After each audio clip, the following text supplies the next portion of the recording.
Bonjour, je vous fais une petite vidéo sur les soupapes de pression différentielle pour vous dire quand est-ce qu'on les installe, où est-ce qu'on les installe et comment. Alors, partons d'un circuit très simple, très basique.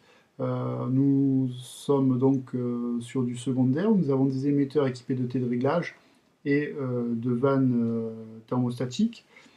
On s'aperçoit automatiquement que si les vannes thermostatiques se ferment, la pompe ben, elle va chauffer, il va y avoir une usure prématurée et elle va griller.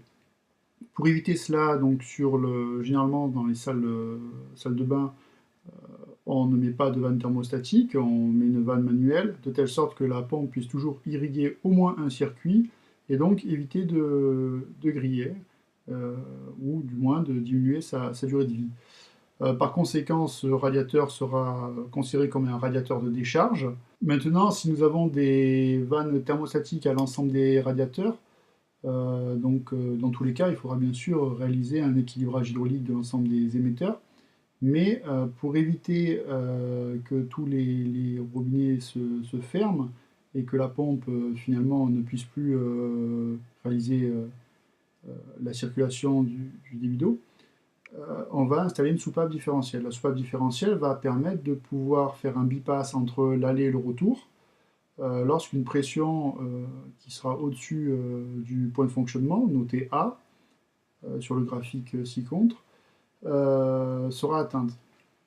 C'est-à-dire que pour faire le réglage de la vanne de la soupape de sécurité, il faut fermer l'ensemble des vannes thermostatiques et ouvrir un seul robinet thermostatique. Et vous fermez bien sûr la vanne à pression différentielle, la soupape. Lorsque vous l'ouvrez, vous mettez en route votre système. Lorsque euh, vous ouvrez votre soupape différentielle et que vous sentez que vous avez un débit d'eau, vous allez le sentir puisque vous allez avoir un passage de température bien plus importante.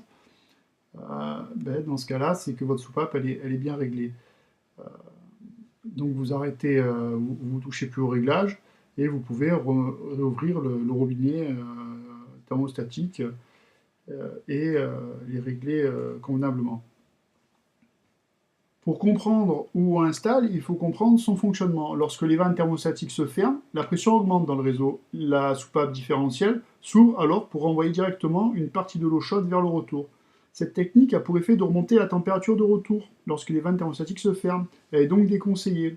On peut lui préférer les circulateurs à vitesse variable qui, eux, vont automatiquement diminuer le débit à la fermeture des vannes. On y gagne en consommation électrique et en diminution de la température d'eau de retour.